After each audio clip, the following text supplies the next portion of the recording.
Labu vakaru. Un es droši vien daļu no jums mani pazīst, citu varbūt nepazīst. Tādā īsā vizītkarte es esmu Juris Lipsnis, spēlēju dūdas kopš 2013.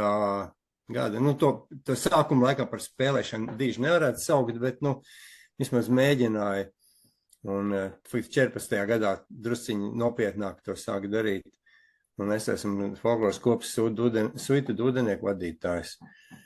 Un viens, kas ir ļoti svarīgs paziņojums jums visiem, tiem, kuriem ir vēlams saņemt arī izdrukājumu certifikātu par šo mūsu tikšanos, lūgums man uz e-pastu atsūtīt savu vārdu, uzvārdu, un arī, protams, lai parādītos man tas e-pasts, uz kur pēc tam aizsūtīt to certifikātu. Jums būs apliecinājumi par dalību šajā seminārā.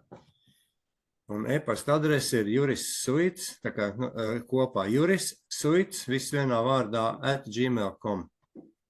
Daži no jums jau zina man e-pastu, bet pārējie tad var arī piefiksēt.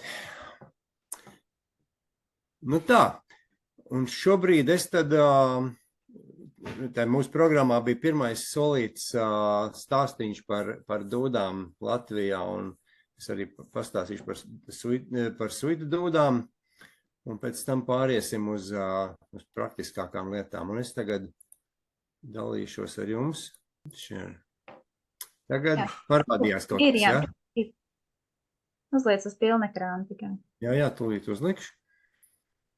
Man šī prezentācija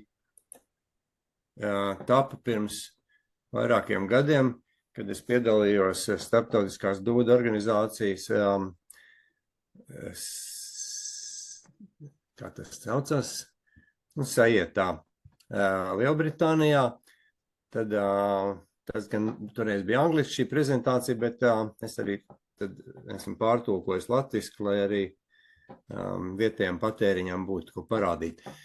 Tad jūs jau to visu, protams, zināt, ka dūdas saucās gan dūdas, gan somas stabuls. Dūdas laikam ir ar izcelsmi kaut kur no siltākām zemēm, no Dienvidu Eiropas, un somas stabuls ir būtisks tulkojums. Tas maiss, ko mēs turam padusē, tā ir soma, un stabuls ir tās, ko mēs tur spēlējām. Un šeit arī ir mani kontakti, ja kāds vēl ātri var paspēt piefiksēt. Un par suitiem un dūdām. Kāpēc vispār mēs ar šo projektu darbojāmies?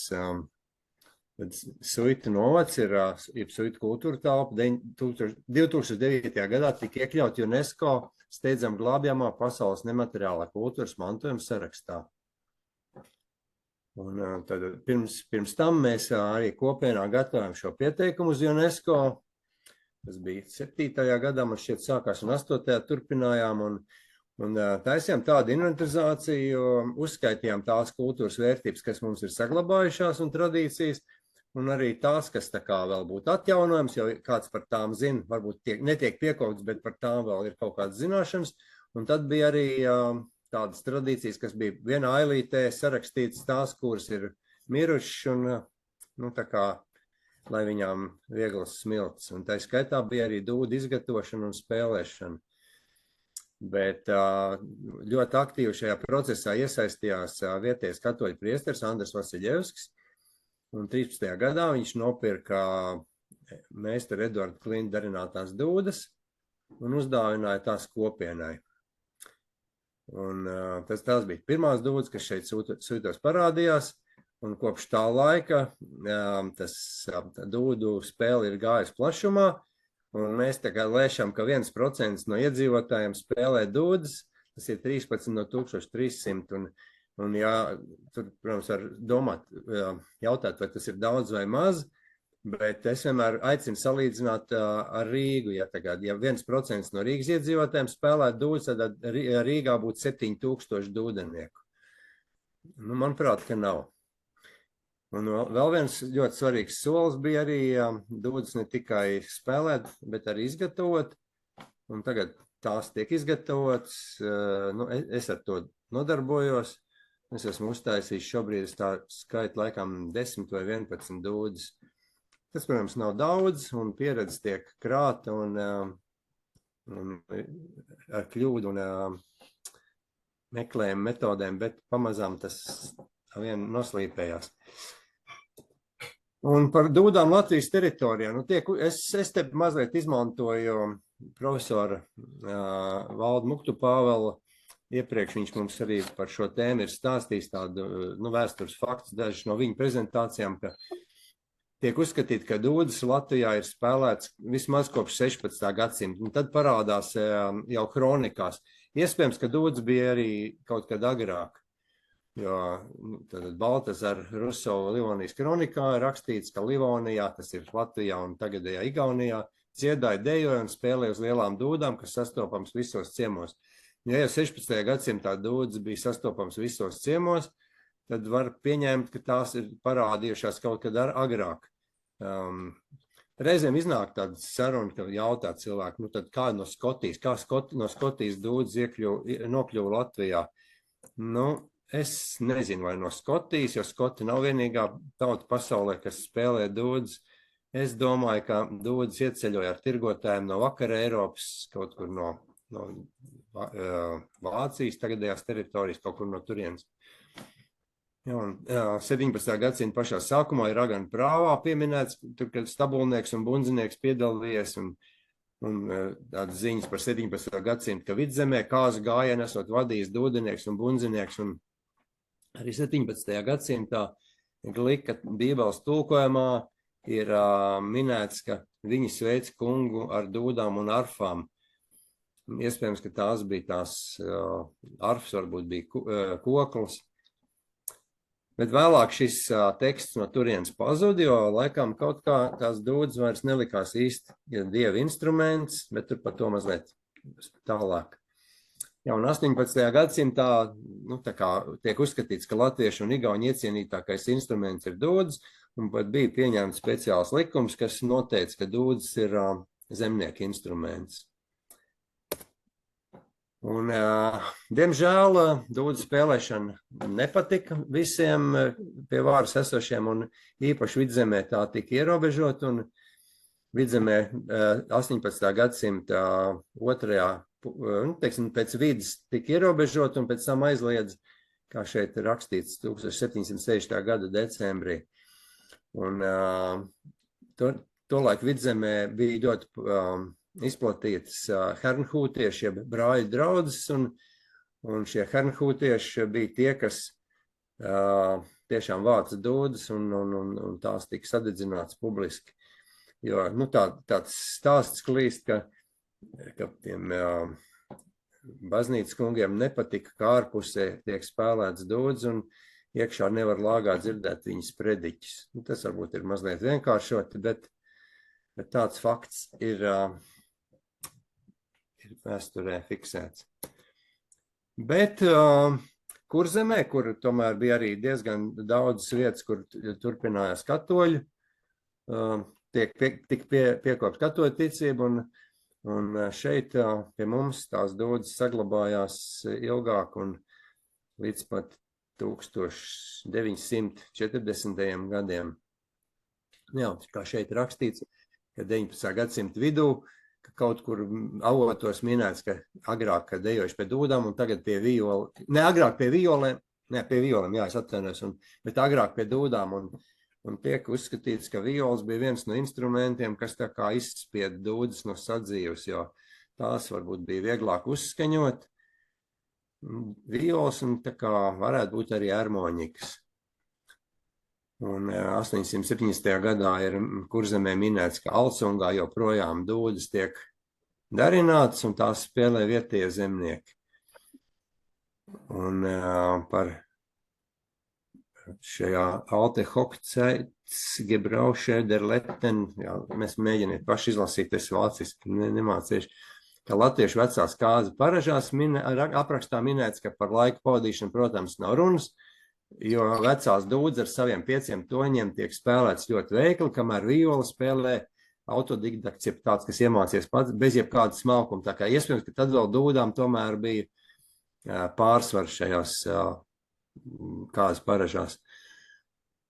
Un 891. gadā Andrejs Jurjāns ir piefiksējis tādu stāstu suitu pusē, ka 860. gadā Liepājā ir ieradies toreizējais Krievijas troņmantnieks Aleksandrs nr. 2, un liepājnieki par godu šim troņmantniekam bija atklājuši vienu kūrmāju, šodien mēs laikam to saukt par spa, un uz to kūrmājas atklāšanu bija uzaicināti 15 suitu muzikanti, tā skaitā 7 dūdenieki un 8 āžragu spēlētāji. Un, nu, tā tiek uzstiet, tā kā Jurjāns tā kā bija piefiksējis, ka tam troņmantniekam esot šī spēle ļoti patikusi. Par to mēs droši vien šodien varētu diskutēt, bet mēs jau nezinām, kā tās dūdas skanēja. Es pieņemu, ka tie skaņojumi bija visādi, ne tikai skaisti skanoši, bet arī katrs taisīja meistars pa savam, un iespējams, ka tās dūdas lāgā kopā negāja, bet toties bija skaļi un jautri. Un pa āžragiem vispār āžragi precīzi nospēlēt ir ļoti grūti. Jā, un 896. gadā Latviešu etnogrāfiskā izstādē vēl ir parādījušās somas tabulas ar dūdas. Drīkst par šo jautājumu? Protams. Es nekad nebiju ievērojis tajā tekstā, ka tur ir tās dūdas ar 5 toņiem. Kā tas ir domāts? Es varu mēģināt pēc tam parādīt. Bija īsāks tabulas, tagad mums šodien ir tabulas ar 8, 9 caurumiņiem, bet tādā laikā bija 5 pirkstu. Nu jā, un es tagad tajā lietā esmu tā pamazam ar vienu dziļāk iegājis, un man ļoti interesē arī tā dūdu vēsture, un es esmu meklējis Latvijas muzejos, un lielākā dūdu kolekcija ir Latvijas vēstures muzeja krātuvē Pārdaugavā, un šajā kartē var redzēt, no kurienes tās dūdas ir muzejā nonākuši, un faktiski lielākā daļa ir no Kurzemes, pāris ir no Latgales, un manuprāt, ka viena no tām ir Baltkrievu dūda. Un tad kas tad ir tās tradicionālās latviešu dūdas, kas jums, es tā pieņemu, ka lielākai daļai no jums tagad stāv blakus vai uz pleca uzkarināts vai nolikts blakus uz krēslu, tad jūs to droši vien zināt, bet varbūt tā īsumā pārējām. Kas pirmais, protams, sastāvdaļa ir ādas maiss. Tas var būt no kazas vai aitas, varbūt no suņa, jo suņāda esot vislabākā, kā saka zinātāji, jo sunim nenotiek ventilācija caur ādu. Āda ir gaisa necaurlaidīga, tāpēc suns karstā laikā dzesējās ar izbāžot mēli. Un tad drīkst arī. Es pieļauju, kāpēc arī no aitas ir, jo aitas tieši tāpat kā suns dzesējas. Jo man bija pirmā dzirdēšana, kad no aitas tieši taisīja. Jo aitas dzesējas tieši tāpat kā suņi. Tāpēc, ja varbūt esat pamanījuši pļavā, kad aita arī tāpat kā suns staigā ar izkārtu mēli. Varbūt. Jo viņi arī tieši tāpat dzesējās izkarot mēli. Nu, katrā ziņā muzejā lielākoties tās ir aitas ādas, nevis kazas ādas. Iespējams, ka kazas varbūt arī nebija tik plaši izplatītas. Nu, tad es turpinu, ja, tad raksts tabula, kā es izmantoju šo terminu, ko ir lietojis Jānis Poriķis, viens no pagājušā gadsimta sākuma dūdu spēlētājiem.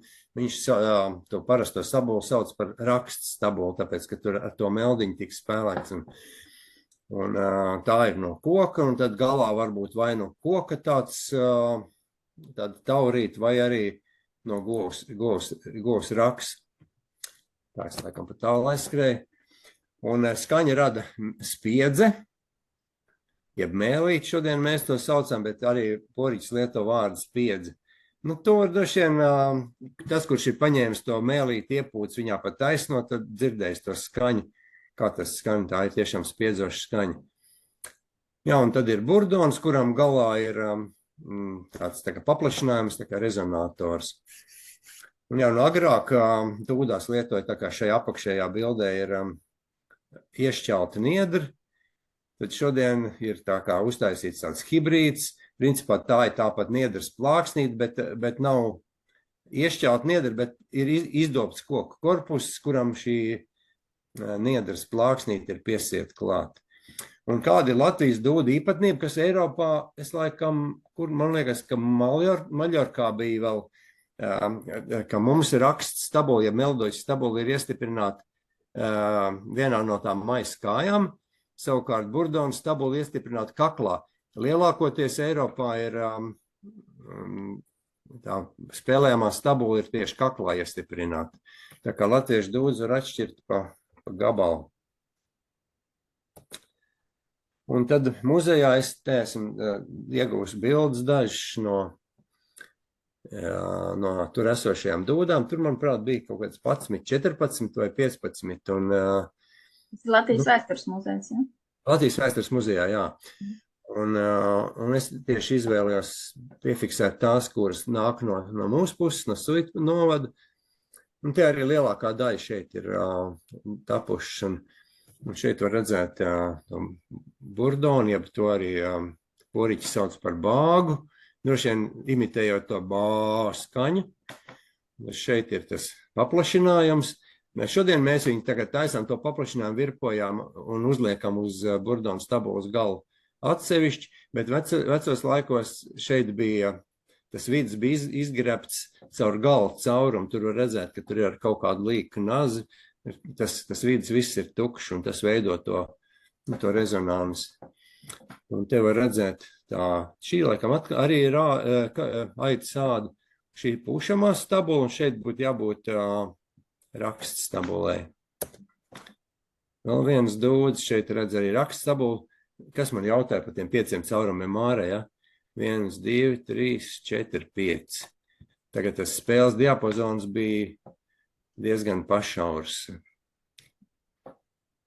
Un šeit ir arī tāda maza detaļa, tas ir kaut kāda raga vai kaula iemutens, ko droši vien ievietoja šeit.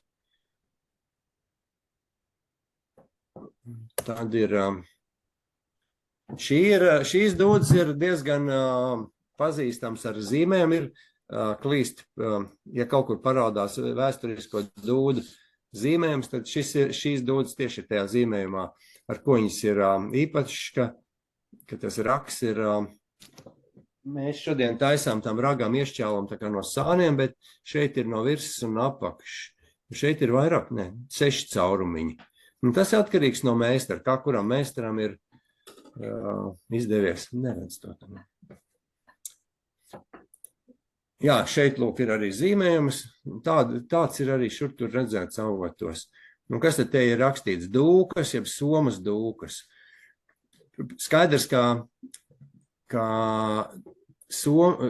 citi saka, somu dūdas, tas tā kā no somiem būtu nākuši, bet tam nav nekāda sakara ar Somiju, tas ir tieši no tā maisa, ko mēs turam padusē.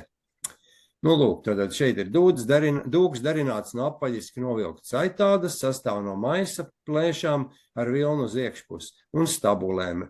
Raksta, jeb melodiskā stabula ar 6 skaņu caurumiem virpota burdona stabula ar paplašinājumu. Un gaisa ievadas stabulas. Stabulas iestiprināts kāja caurumos, tad izmantotie materiāli aitādi, koks, govs, raks. Šeit vēl viens. Te ir interesanti, ka šitā daļa, tā pušamā daļa ir bijusi no metāla. Tā kā ir arī nosaukums iemutniem citos avotos ir pušamais dzelzs. Tas acīm redzot tajos gadījumos, kad ir izmantota metāla caurulī. Un te ir arī 5 caurumiņi. Pēc šīm īsti nevar spriest, vai te ir bijis galā kaut kāds raksts, vai varbūt nekā tur nav bijis. Varbūt arī tieši tāds tas Jūrkalnē dūdeniekam Vītolam piederējuši.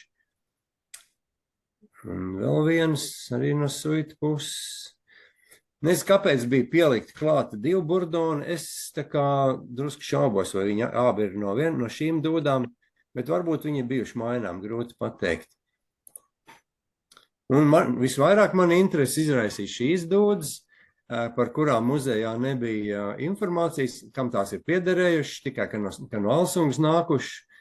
Un kas man ieinteresē, šis ielāps, ko jūs tagad šeit redzat.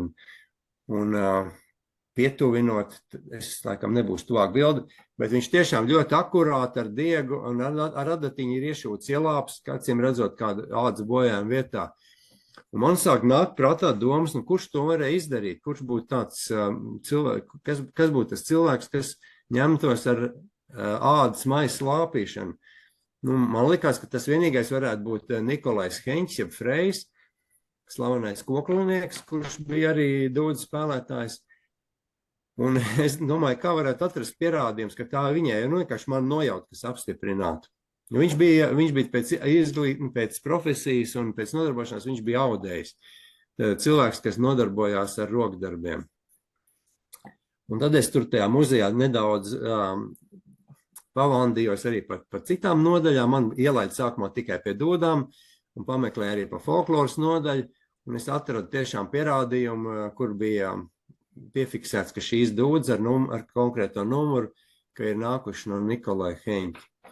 Un interesanti, ka šeit ir tikai maiss un burdons un nav raksts tabulas. Man likās kaut kā jocīgi, kāpēc nav raksts tabulas, kāpēc, viss ir kā labi saglabājies, bet nav tabulas. Un tad pārējot paraukoties pa citām kastēm, šajā kastē tur laikam bija kaut kāds Vidzemes, jeb Latgales dūdas, un es atradu, ka uz šīs raksts tabulas ir numurs tas pats, kas tam Heņķa dūda maisām un burdonām. Tad nezinu, kāpēc ir šī raksts tabula ir pielikt klāt citā komplektā. Un tad es tur tā kā muzeja darbiniekiem tā aicināju, ka varbūt, ka varētu, ja numurs sakrīt, tad pārlikt šo tabulu pie šīm dūdām. Un arī uz kartiņas vismaz ar zīmolu pierakstīt, ka tās ir Heņķa dūdas, lai nav tā kā pēc kaut kādiem gadiem atkal kāds tur raksies un atkal būs jāmeklē tas viss no jauna. Labi, tālāk. Jā, un vēl viens ļoti interesants dūds ir Liepājas muzejā. Tā man arī bija tā laime apskatīties, un tās ir nodevs muzejām Miklovičs. Alsungā kādreiz bija tāds diezgan slavens fotogrāfs uzvārdā Miklovičs, un vai nu viņš vai kāds no viņa dzimtes šīs dūdas bija atdevis muzejām. Un es šeit arī 5 caurumiņa stabulīti, un kas interesanti, ka stabulītē bija iekšā arī niedri. Nu, es nemēģināju bāzt mutē, un šeit arī niedri ir burdonu stabulē. Bet, kādā ziņā ļoti labi saglabājušies. Principā, es domāju, ja te uzsiet svaigi diegu un noblīvāt, lai gar to niedri neiet garām gaisa, es domāju, ka tas tabula varētu pat skanēt šodien. Nu, lūk. Un tad mēs tā kā pārskriem tādai Latvijas dūdu vēsturē arī, un tad nonākam drusciņi tuvāk mums, Svitiem, un tad šobrīd Latvijā laikam neskaitot auļus, ja mēs ar auļiem faktiski konkurējam dūdu skaits ziņā, bet auļi nav folkloras kopa, un mums laikam ir visvairāk dūdu Latvijā. Dziesmu svētkos pagājušajā gadā uz skatuves spēlēja 9 suitu dūdenieki. Bet par sākumu mēs uzskatām mūsu folkloras kopai Starptautisko burdonu festivālu, kas notika Alsungā 14. gada jūnijā. Un toreiz baznīcā pirmo reizi skanēja suitu dūdas.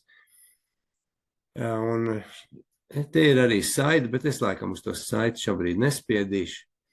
Ir palaist to skaņu. Māri, kā tev šķiet? Nu, pamēģini. Ar ko šis ieraksts ir ievērojams? Tehniski varēs, es neesmu pārliecināta, bet pamēģini. Vai strādā, ja? Labi. Varbūt, ka tev atsevišķi ir YouTube jāatrod.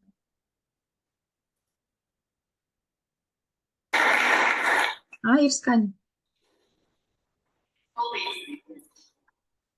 Tagad pats jaunākais festivāla dalībnieks, tikai pāris dieniņu jauns un varbūt drusku ilgāk. Kā jūs šodien teicat, ka viņš dūdas spēlē nedēļu, Māris drusku ilgāk, Aleka vēl drusku ilgāk. Suitu dūdenī.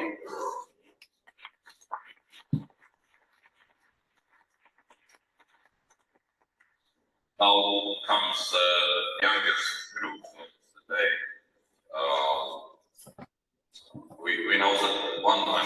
Suited Bagpipers has been playing for 1 week, another for a bit longer, and another for even a bit longer. But in any way, less than a month, as I understand. Lai viss nebūtu gājās, tad tā katrā kārtīgi ansamblī viņiem ir savu koncernieks. And so that there is some rhythm behind it. Then they have even found a drummer. Suitu dūdenieku un pēdinieku. Suitu dūdenieku.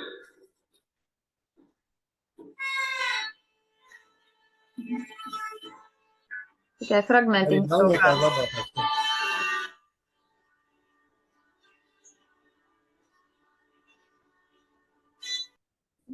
Labi, tā, ejam apakaļ pie prezentācijas. Tas, kādā ziņā, tas bija ļoti krāsains priekšnesums. Tur pirmo minūti vispār cilvēkiem nebija skaidrs, ko viņi tur mēģina nospēlēt. Bet pēc tam izrādās, ka tas bija mugurdāns, ko mēs tur spēlējām.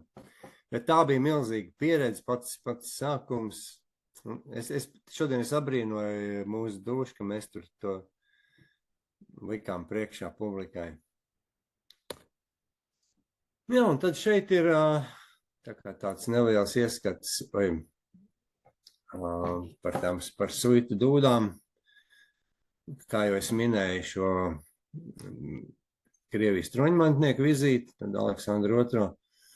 Un jā, uz 19. gadsimta beigām jau dūdas Latvijā bija gandrīz izzudušas, un tikai suitu novadā, tas ir Alsungi, Jūrkala un Gudenieki.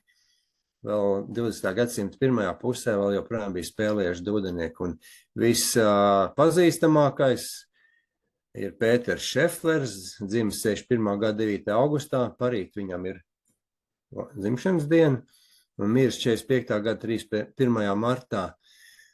Viņš bija galdnieks, izgatavoja vērpjamos ratiņas, krēsls, visādas tādas sadzīves lietas, bet viņš bija tiešām ļoti pazīstams dūdenieks un droši vien pats virtuozākais.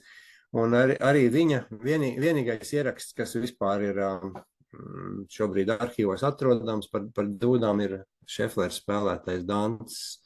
Un arī īsts fragments no filmas Dzimtenes sauc jebkā uz Zelšvangā, kur var redzēt, kā viņš tās dūdas spēlē. Un tad ir avotos visu laiku minēts, ka dūdenieku krišs ir otrais pazīstamākais, bet tā ir viltus, kļūdaina informācija.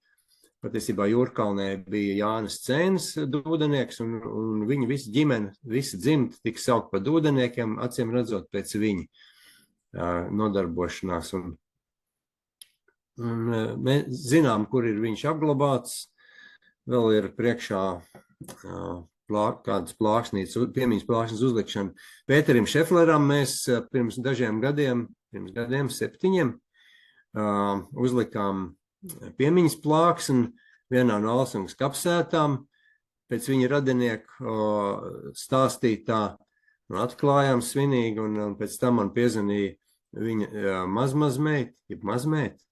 Jā, tu radiniec un teica, ka mēs nepareizajos kapos pielikuši to plāksni, un viņa bija piedalījusies bērēs. Viņa nevarēja parādīt tieši vietu, kur Pēters apglabāts, bet vismaz to kapsēt, un tad nācās paklusām to plāksni noņemt un pārskrūvēt citā vietā. Alsungas pagasta Bāliņa kapos ir vieta, kur atdusās Pēters Šeflers. Tad Jānis Cēnis, tad vēl ir avotos minēts Jānis Veckungs no Gudeniekiem. Un tad Vītols, tas bija tas, iepriekš es rādīju dūdas, kas bija piederējuši Vītolam no Jūrkalnas. Tad arī Nikolais Heņķis, ko es jau minēju, audējs, slavens koklis spēlētājs, violnieks, harmoniku spēlētājs, klarnetists, bundzinieks, galdnieks un audējs, un spēlējis arī dūdas. Un viņam pēc 2 gadiem mēs svinēsim 100 gadu jubileju. Heņķim jau bija nevis 100, bet 160. Un tad ir Jānis Poriķis, Heņķis sekotājs un kokļu darinātais un kokļu spēlētājs, bet arī spēlējis dūdas savu laiku. Un 39. gadā suita bija uzaicināta uz Stokholmu, uz tādu koncertu tūru, un viņa kokla un dūdzi ir uzdāvināti Zviedrijas Karaliskajam muzejam. Nu, es atzinu pēdas, tas vairs nav Karaliskais muzejs, bet tagad man piefiksēts ir, kurā muzejā tā kā tā dūdām ir jābūt. Diemžēl ir tikai ieraksts, ir uzskaits kartiņi, bet paši dūdas muzeja darbinieki nevarēja atrast. Un arī rakstīts, ka tas dāvinātājs bija vai Sproģis, kaut kāds uzvārds, ne Poriķis katrā ziņā. Un tad es sameklēju, kas tas tāds par tipu bijis, un tad tas ir bijis kaut kāds funkcionārs, kas bija no valdības aizsūtīts līdz uz Zviedriju. Un tad tas funkcionārs bija tas labdars, kurš uzdāvināja. Un es te runāju nesen ar Valdu Muktu Pāvelu un arī ar Eduardu Klintu, kur ir pie Poriķa ir ciemojušies daudz un arī šo to nav viņi mācījušies. Viņš tā kā līdz 92. gadām dzīvoja Rīgā, bet viņš dūdas vairs nebija spēlējis. Iespējams, ka tās viņa dūdas kā Zviedrijā palika, pēc tam viņš vairs to neturpināja. Tad arī Pēters Korāts, kurš ir spēlējis koklu, bet arī cits mūzikas instruments, viņš arī pierakstījis paražu un tautas dziesmas. Un šajā bildē ir tie mūsu dižgari, tad pa kreisi ir Pēters Šeflers, un pa labi ir Nikolais Heņķis, šeit gan viņam nav dūdas, bet stabuli iespiesti padusē vai aiz jostas aizbāzt. Viņi faktiski vienaudži, ja Pēters 5 gadus vecāks. Un kas interesanti, es nebiju redzējis nekur Šefleram melnā krāsā dūdas, parasti viņam ir balts, bet tad viņam acīm redzot, tomēr ir bijuši vairāki instrumenti. Vai arī viņš paņēmis no kādu uz sesiju. Jā, un šeit ir Šeflers savu radu pulkā, kur viņš spēlē. Un šeit ir tās gaišās dūdas, un kā var redzēt, viņam ļoti īsts tās stabulīti. Un šeit apakšā kreisajā pusē ir Šeflers kāpjot uz kuģi, arī uz Zviedriju braucot. Un šajā attēlā ir kadrs no filmas Dzimtenes sauc, jeb Kāzas Alšvangā. Viņš ļoti īsts fragmentiņu tur spēlē. Viņam bija ļoti interesanti tā spēlēšanas maniera, tāda viņš to maisu turēja starp elkoņiem. Izskatās, ka arī maz tas maiss pēc izmēra, un viņš tā kā spēlējot viņu tā kā šūpināja, un tādā veidā viņš veidoja arī ritmu. Viņam nevajadzēja bundzinieku, viņš tā kā pats spēlēja un pats arī ritmu piesita caur to maisu. Un tad vēl viena bilde, kur ir Heņķis, un tas vīrs ar dūdām, nu, nezinu, kas viņš tāds ir. Diemžēl mums tā paudze, kas kaut ko par šo varēja pastāstīt, ir aizgājusi, un tā kā pēc tā, kā viņš tās dūdas tur, es drusku šaubos, viņš arī spēlēja, jo dūdām jābūt padusē iespiestām, viņš vienkārši uz rokas uzlicis. Acīm redzot, fotogrāfs teica, nu paņem kaut ko rokā, piemēram, dūdas. Jā, šeit ir Jānis Poriķis ar dūdām, nu te var redzēt, ka tiešām cilvēks spēlē. Un šī ir tā delegācija, kas devās uz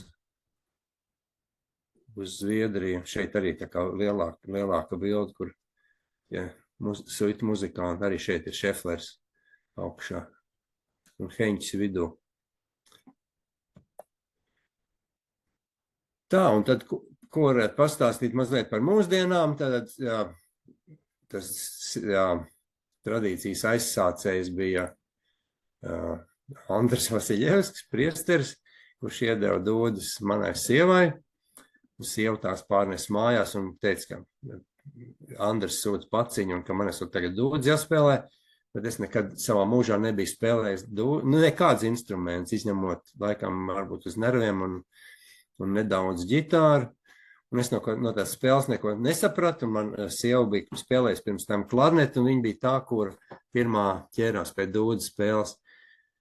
Man tobrīd bija 54 vai 55 gadi. Ja kāds saka, ka viņš ir pa vecs, lai mācītos kaut ko spēlēt, tad tas nav taisnība. Nekad tu nevar būt pa vecs, lai iemācītos kaut ko. Nu jā, un tad 14. gada jūnijā bija pirmā uzstāšanās, ko jūs mazliet redzējāt. Tad 14. un 15. gadā Etniskās kultūras centrs biedrība EKC Suita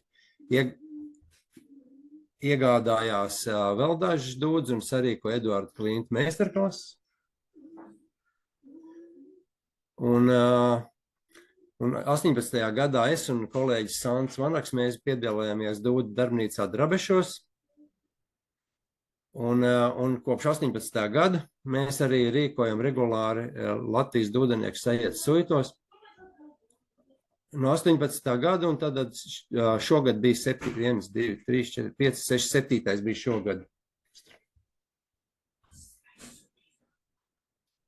Nu tālūk, un 20. gadā Alsungā notika tradicionālā dūdu darbnīca, kurā bija 7 dalībnieki. Ulda Austriņa un manā vadībā mēs mācījām, kā izgatavot dūdus. Un suitu dūdenieki regulāri piedalās dažādos festivālos, gan Latvijā, gan ārzemēs. Un kā es teicu, 1% iedzīvotāji spēlē dūdus.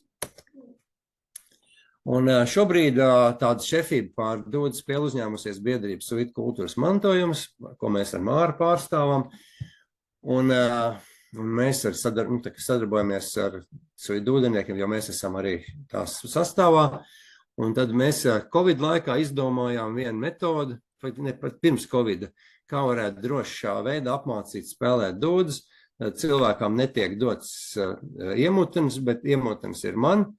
Un tas ir savienots ar dūdām, ar elastīgu šļūteni. Es pūšu un cilvēks var nodoties tikai šī stabulas iemēģināšanai. Apmēram 100 cilvēku šai apmācībai ir izgājuši cauri, un daži no viņiem joprojām turpina šo dūdu spēli. Tātad, paldies jums par uzmanību. Tas ir tik tālu mēs esam izgājuši cauri šai prezentācijai, un tad tagad pārējām uz praktiskāku daļu. Tad paldies Eiropas Savienībai, kur mums šo līdzfinansēja. Un, ja līdz šai vietai ir kādam kaut kādi jautājumi, es domāju, ka varbūt var jau uzdot par to pirmo daļu, un tad paiesim mazliet par praktiskām lietām. Izskatās, ka tomēr man iet lēnāk, nekā es biju domājis. Ja ir kādi jautājumi?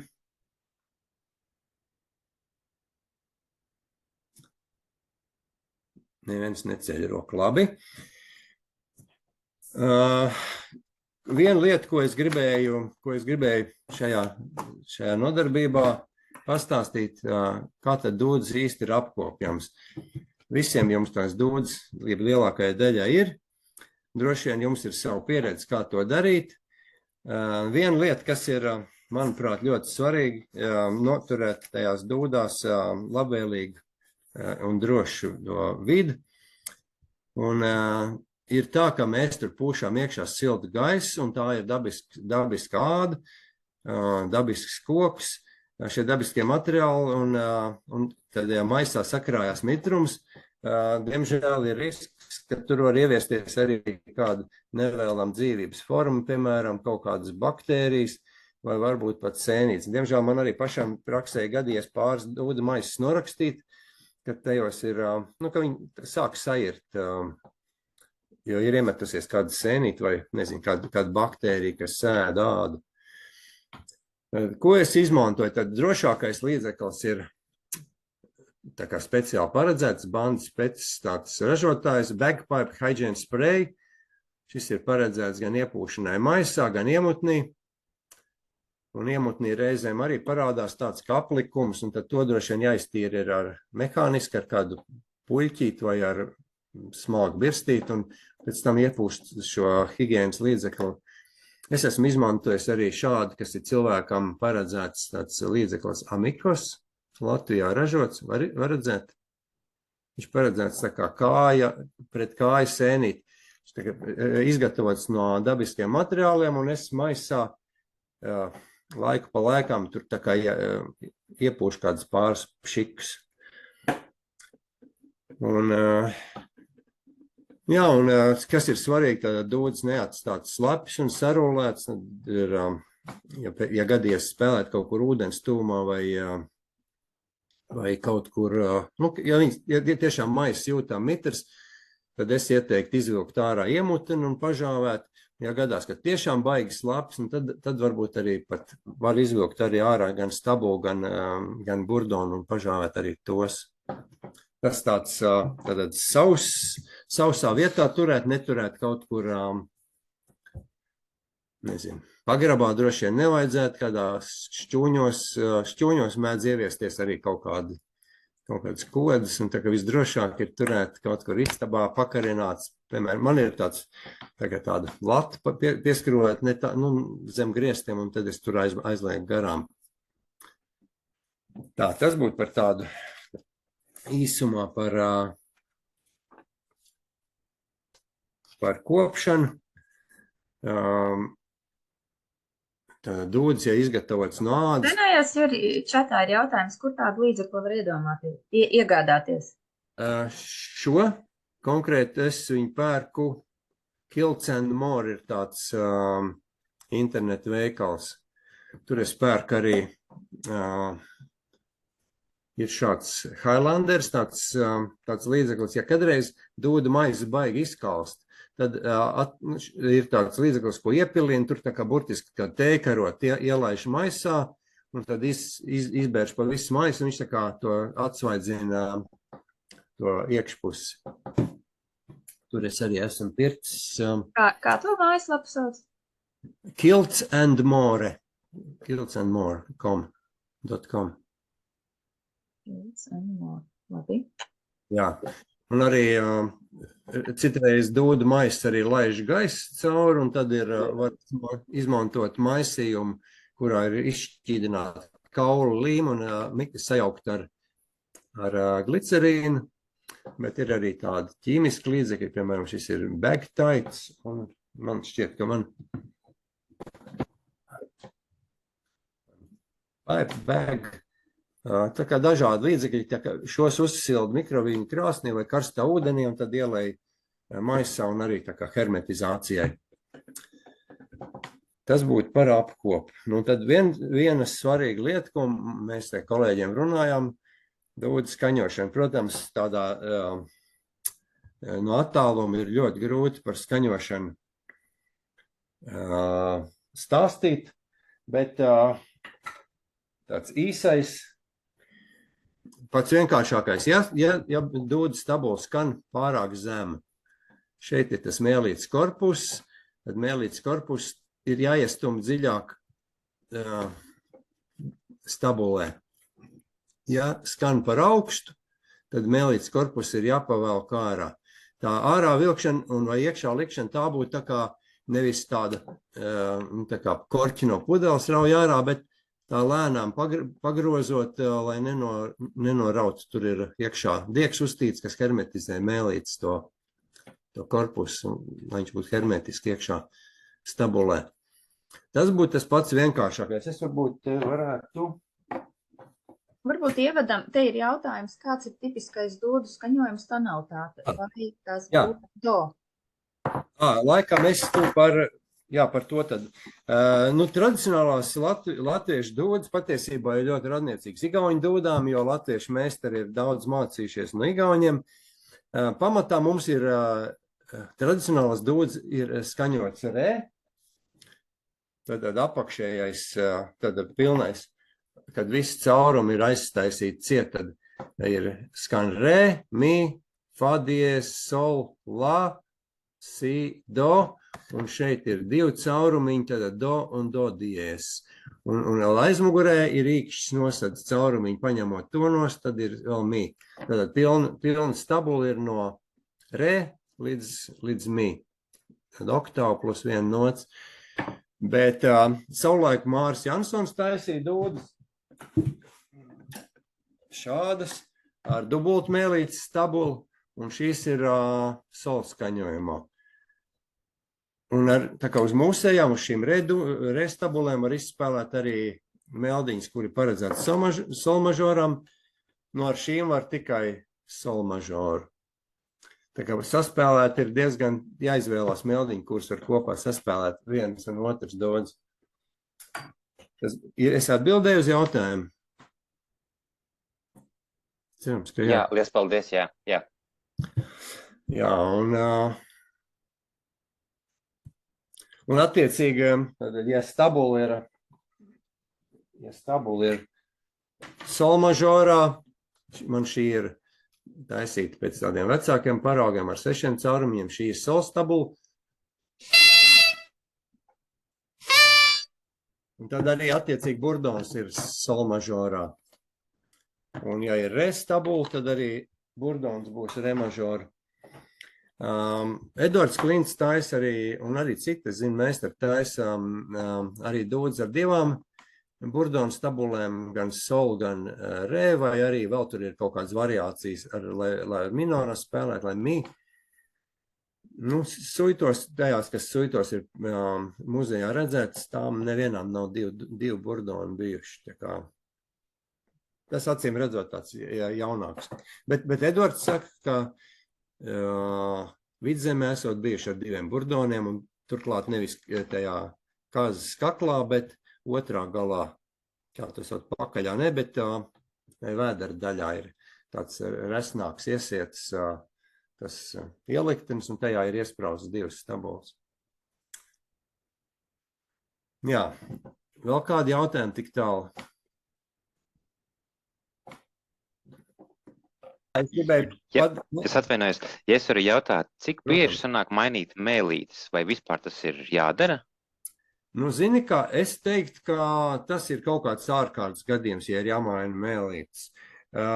Es teiktu tā, ka regulāri spēlējot, ja tās dūdas neatstāja izkalst uz ilgu laiku, vai arī kaut kāda nenotiek mehāniski bojām, principā tai mēlītē vajadzētu gadus, es nezinu, 10 gadi vajadzētu kalpot. Tagad tā mainīšana, tā ir, parasti ir kaut kāda problēma, ir radusies kaut kāda iemesla. Nu, atsakot, nevis drīzāk mehāniski vai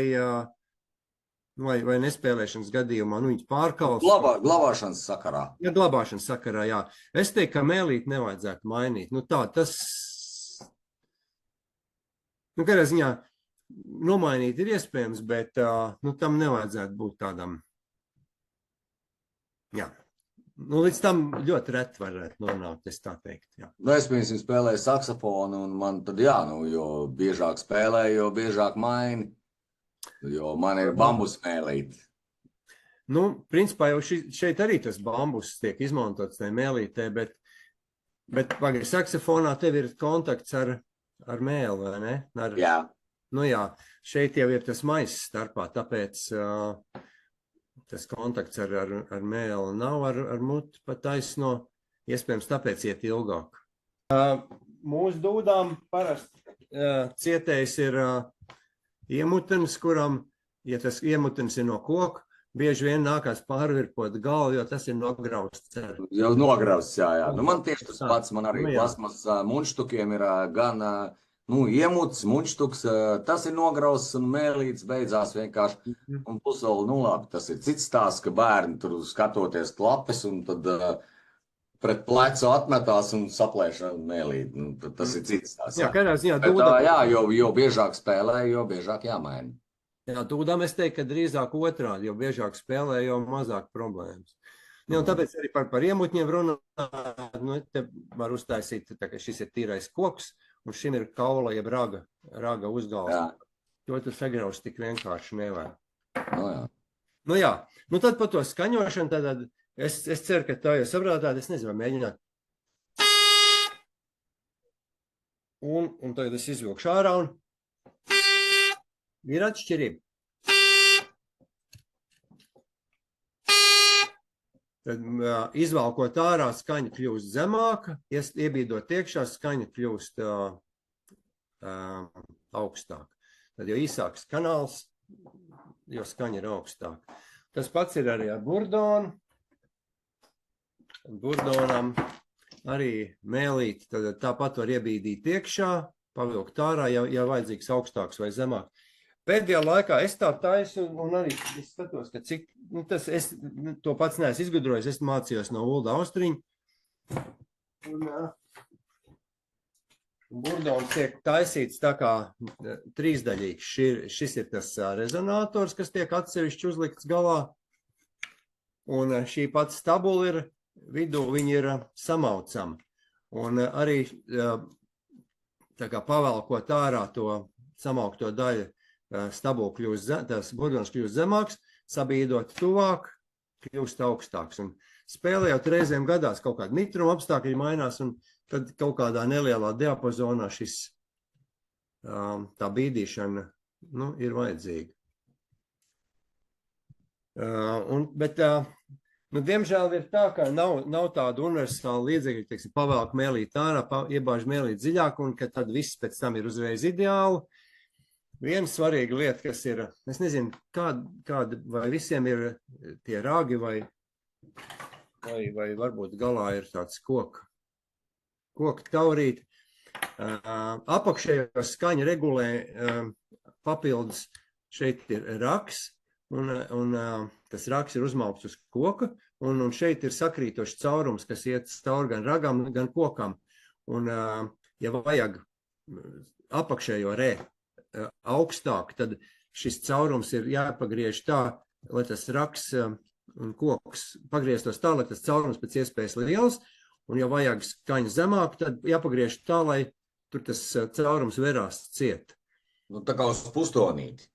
Nu, pustonīts gluži viņš, jā, var arī nonākt līdz pustonim, bet ir ļoti svarīgi, lai šis apakšējais skanētu kopā ar burdonu, nu tā, ļoti harmoniski, jo to visvairāk dzird, parasti nedzird, ka kaut kur pa vidu kāda skaņa mazliet ir, nu tā varbūt nav precīzi, bet ja šis skan netoni ar burdonu, to dzird pa gabalu, un tā reizēm liekas, nu štruns mazlietiņi nav precīzi, bet par to ir tiešām jādomā, lai tas apakšējais skanētu precīzi.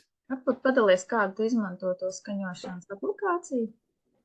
Jā, visforšākais ir, visērtākais ir, protams, šāds, man ir Korg skaņotājs. Viņam tur ir arī klāt ir metronoms, ja baigi vajag. Un tad šeit ir tā vienkārša schēma, tur ir skala un bultiņa. Un tā bultiņa, jānotur ir vidas pozīcija. Zaļajā zonā jānotur tā bultiņa. Tas ir jebkurš ģitāras tuneris der. Un tad man ir iPhone'ā ir aplikācija Pitch. Tā ir izskatās šādi. Un tur staigā šis staigājošais. Viņam vajadzētu atrasties šeit pa vidu zaļajā zonā, tad ir precīzi skaņojums. Nu, parasti ir diezgan ērti ņemt līdz telefonu. Es nezinu, kādi ir Samsungiem, nu, tiem Android telefoniem. Tur droši vien pašiem jāpameklē. Bet principā der jebkur skaņošanas programma. Kaut ko vēl par šo? Klau, es tagad iedomājos koklēm, es redzēju, tur tie mazie foršie, ko piekabina pie koklas klāt, tādu var arī dodāt? Es esmu spraudz uz rāga virsū, bet viņš kaut kā īsti labi neņem skaņu. Tā kā, ja piesprauž to tunerīt uz rāga, nu, ērtāk ir šie, nevis ērtāk, bet precīzāk. Vai nu telefons, vai šis tuners. Es arī gribēju par šo jautāt. Tagad tieši nesen bija ar muziķiem, bet tur ģitāristiem. Viņi arī uzmalc uz grifa, un tādu maziņu pipsīti uzliek kaut kādu un dragā. Un es domāju, vai, piemēram, pušam instrumentiem arī viņš dara vai nedara. Tad varbūt vēl ir jāpārbauda, bet, manuprāt, šie tuneri, viņi strādā uz to korpusu vibrāciju. Es tieši gribēju teikt, vai ne? Korpusu vibrācija visticamāk. Jā, jo mani, piemēram, es pie koklas piespraužu to piespraužamo, viņš uz kaut kādām skaņām tā īsti pat nereaģē. Un tagad tur vēl jāpakustina, viņš lai labāk piegultos. Es domāju, ka dūdām, jā, bet Dūdām labāk tuners. Jā, es teiktu, jā. Nu, bet, kā jau es minēju, šī tā mēlīt iznāk pastumdīt iekšā vai ārā. Nu, var gadīties, ka kāda no tām skaņām vairs neskan precīzi. Tad tā smalkā pieskaņošana, nu, es nezinu, vai to mēs te tagad varētu. Es vienkārši varbūt izstāstīšu, kā es to daru. Ja tiešām ir gadījums, piemēram, dūdenieks nav ilgi spēlējis dūdas un vēl kā ārā no čemodānu, dūdas, un viņam pēkšņi stabuli izkaltusi, nokrīt zemē, un tā mēlīte attiecīgi pabrauc dziļāk, vai kaut kas notiek tāds tīri mehāniski iejaukšanās, un vairs neskan precīzi. Tad es ņemu parasto bišu vasku. Man vienmēr dodām, ka vasks ir pielipināts tur, kur burdons ielikts maisā. Tajā vietā ir, tūlīt man kaut kas te jāpievieno. Tad es noknibinu no tā vaska piku. Ne, šim nav.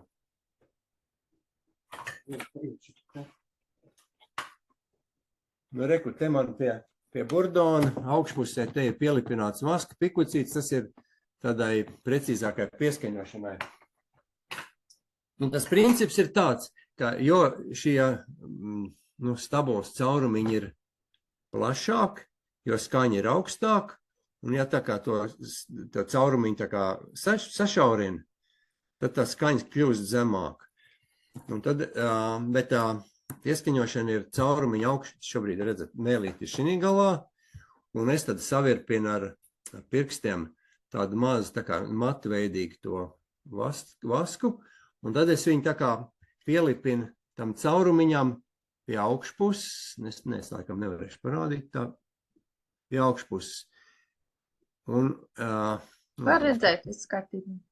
Caurumiņa augšpusē, pēc tam tā kā būtu jānoņem liekais, bet tad tas caurums, viņš tā kā būs ne pārāk, tāds glīts, tur varbūt tas pikucis ir iegājus iekšā.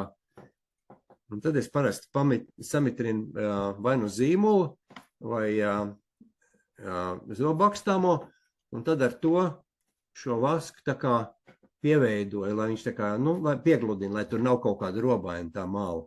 Bet ar ko ir jāuzmanās šī gadījumā ar to vasku, ka, lai tas vasks neiekļūst dziļāk kanālā, jo tad var izmainīties viss stabulas skaņojums. Ja ir tāda aizdoma, ka kaut kur vasks ir iegājis dziļumā, tad ir jāizvēl ārā mēlīt un jāskatās pret gaismu, vai neredz kaut kur tur tajā kanālā, vai nav kāds liekas vaska pikucīts izlīdz no caurumiņa, uz iekšpusi. Un tad ir jāņem kaut kāds garš tievs priekšmets, un tas vasks jāmēģina izbakstīt ārā. Ja jūs ar to vasku neķēpasties, tad šitas jums nedraud.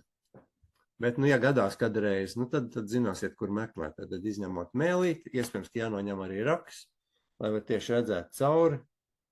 Varbūt vēlreiz atkārtot tātad, ja man ir pa augstu, tad man vajag caurumiņu mazāku. Mazāk caurumiņu, jā. Mazāks caurumiņš, jo skan zemāk. Jā, un jo plašāks caurumiņš, jo skan augstāk. Bet, ko es gribētu arī teikt, citi cilvēki varbūt es tur ar spiedienu pieregulēšu to spēlējot, bet no tā nevajadzētu bīties. Ja gadījumā tu spēlējam vairākas reizes, un tev regulāri ir kaut kāda skaņa, neskan tā īsti precīzi. Es domāju, ka ir vērts šo pieskaņošanu tomēr izdarīt, lai nav katru reizi tev pa kādu vienu vai divām skaņām vai pa kaut ko nav jādomā. Katru reizi jāatcerās, ka man tur ir stiprāk jāiepūš vai jāsamazina spiediens uz vienu konkrētu skaņu. Tas nav tik baigi sarežģīti, lai neizdarītu šo pieskaņošanu. Man ir jautājums. Ja? Ja mazāks caurums tiešām augstāk, dūdām ir otrādi? Ne. Saksofonam pieņemsim, jo lielāks caurums, jo zemāka skaņa. Jo lielāks, jo zemāk? Jā. Dūdām ir otrādi. Tas jau, paskaties tagad.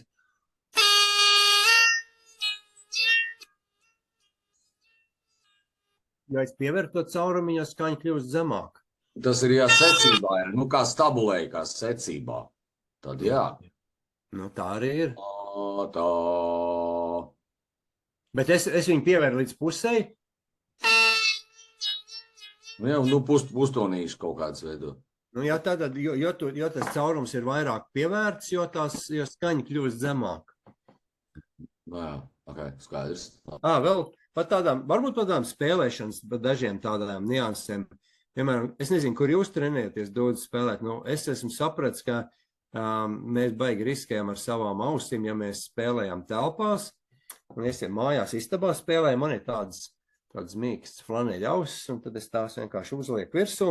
Tās ausis neaptur pilnīgi skaņu, bet drusciņā piesedz to skaņas sitienu tieši pa bungādiņu. Var izmantot arī mazos ausis aizbāznīšus, kas ir tādi pirksta izmēra, mīkstie tādi. Bet tos tad neies tūķēt tā dziļi, jo tad mēs vairs nedzirdam, ko mēs paši spēlējam, bet tā kā drusku ielikt ausīs, un arī mazliet to kanālu tā kā piesadz, un tas sitiens nav tieši pa bungādiņu. Tas tāds mans ieteikums.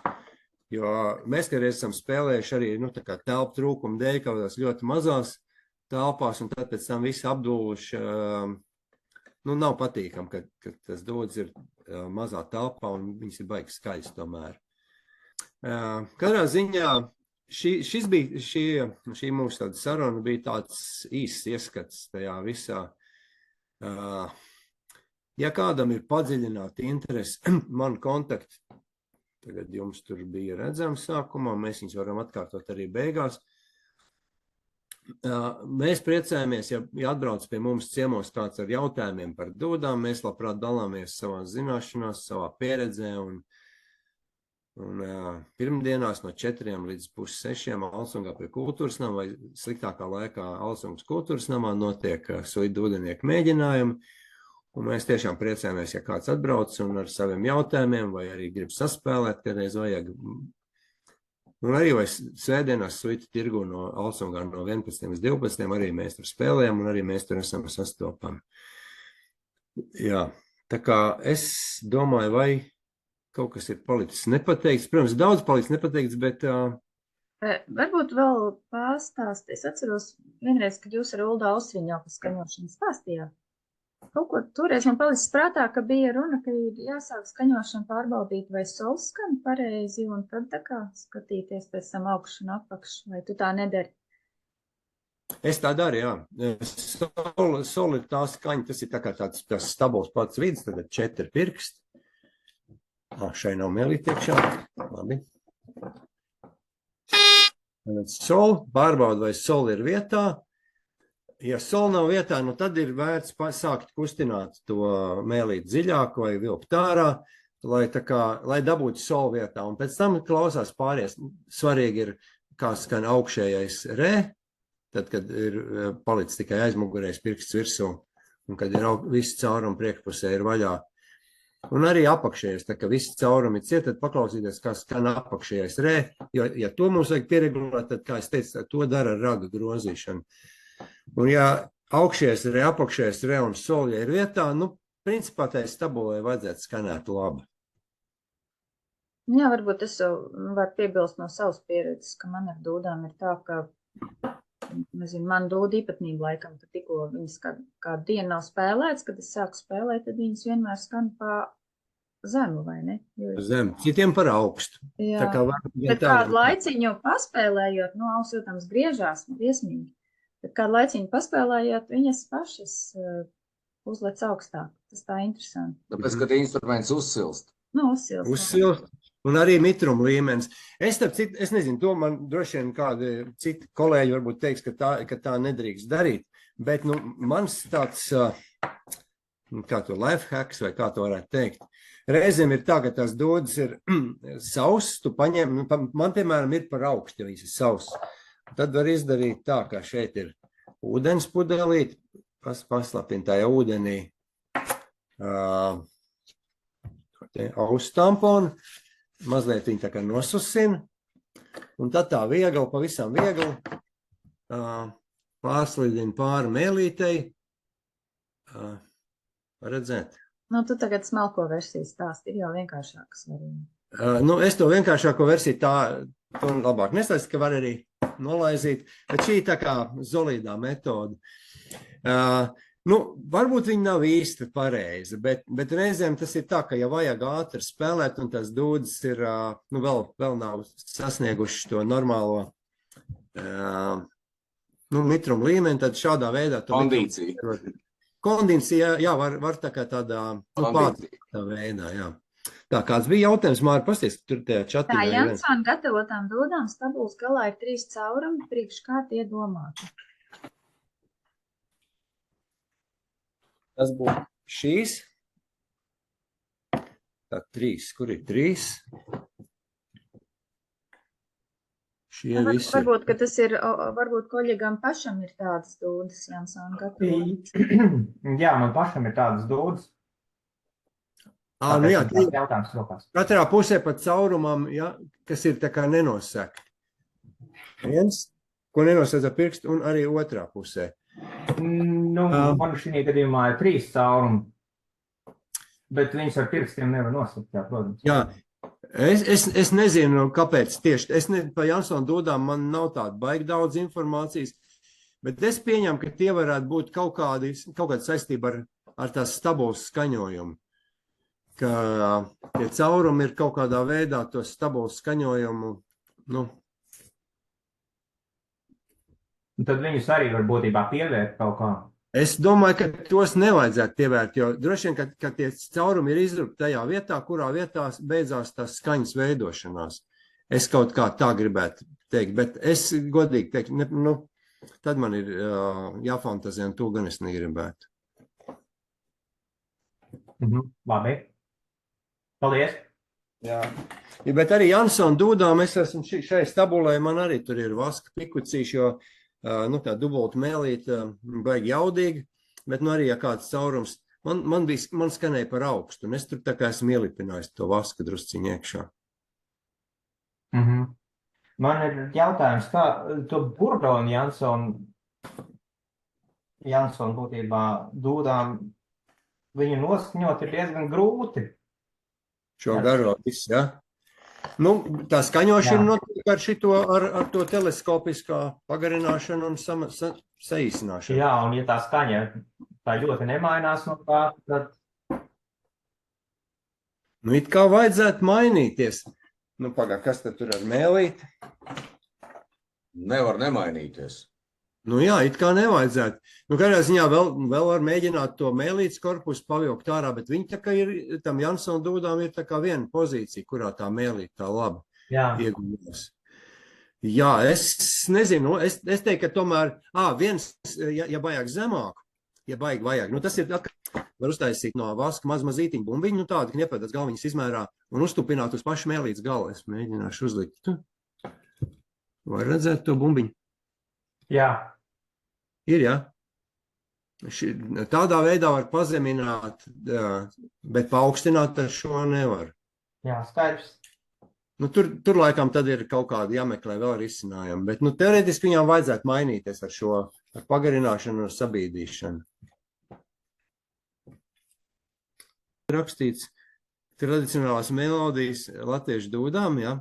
Tāds bija jautājums vaļīgi. Tieši dūdām, es saprotu, vai ir kaut kas. Jā, tieši dūdām, vai ir kaut kādas notis vai kaut kāda izdevuma. Es, zini kā, tiem, es varbūt varu iemest saiti uz mūsu mājaslapas ar nošu pierakstiem. Jā, viens ir tā kā ir mūsu mājas, suitnovads.lv, tur ir uz notīm, lai tiešām varbūt padalies. Un tad vēl ir tāda grupa Facebookā, tā tur bija Dūdu meldiņu vai... To izveidoja Kaspars Bārbals, tādu lapu, un tur tiešām ir apkopot ļoti daudz latviešu dūdu meldiņu, gan notis, gan arī skaņas ieraksts un video. Bet tur ir tā, ka, ja kāds tiešām to grib, tad ir, tā ir slēgta grupa, kur darbojas tikai ar ielūgumiem. Un, ja kāds vēlās, tad vienkārši padod ziņu, uzrakstīsim ielūgumu un padosim ziņu Kasparam, lai viņš tā kā apstiprina. Un tur ir tiešām ļoti daudz materiālu, kur var mācīties.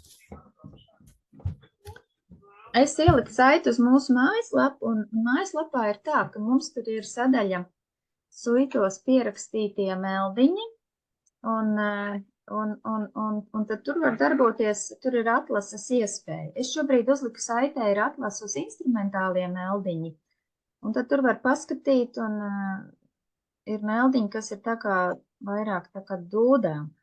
Un turklāt pievērsiet uzmanību, ka ne visām, bet vienai daļai no meldiņiem mēs esam arī ir iespēja audio noklausīties. Dūdu gabals mēs tur kādus 10, es domāju, vismaz esam ielikuši, vai ne, Juri?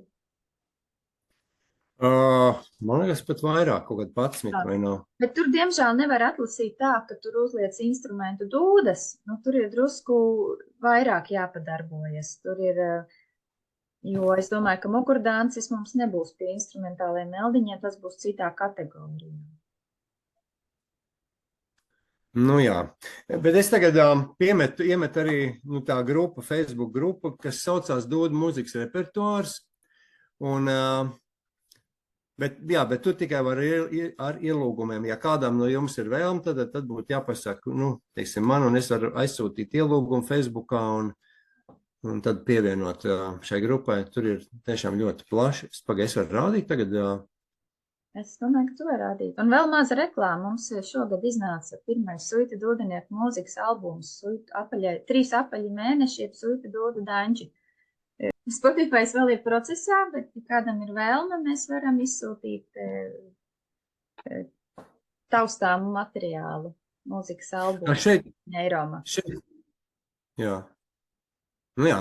Šeit jūs varat redzēt Dūdu mūzikas repertuārs, te 74 dalībnieki. Jā, bet tas ir tikai darbojas ar ielūgumiem. Un tad tur ir gan par dūdām, te ir pieraksti un ieraksti un viss kaut kas. Tā kā es domāju, šī ļoti vērtīga lapa tiem, kur grib kaut ko mācīties spēlēt. Nu, kā tur ir ar jautājumiem? Izskatās, ka ir aktivitātes Facebook grupā.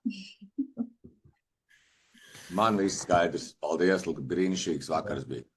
Es domāju, ka Jura kontakti arī visiem tagad ir. Tā kā atrast tevi. Jā, un tā kā priecātos arī jūs tiešām atbraukarēs ciemos, nav problēma sazināties. Ne tikai vajadzētu sazināties iepriekš, jo mēs te skrēdām riņķi, arī nevienmēr esam pieejami, bet kādā ziņā man kaut kā tāds sajūta, ka Alsung veidojās par tādas Kurzemes dūdu centru, un kur var tā kā dombiedrs satikties un tā kā droši. Mēs tiešām priecājamies. Man lielākais skaips ir saspēlēt lielākā barā. Tā kā vairāk jautājumu nav, tad teikšu visiem paldies. Un es tiešām jūs paskatāties to labu, ko es aizsūtīju, to instrukciju par skaņošanu un apkopu. Tur jūs atradīsiet daudz vairāk nekā es šeit izstāstīju. Un, ja ir jautājumi, droši rakstiet vai uz e-pastu, vai Facebook, vai WhatsAppā. Paldies jums par izturību.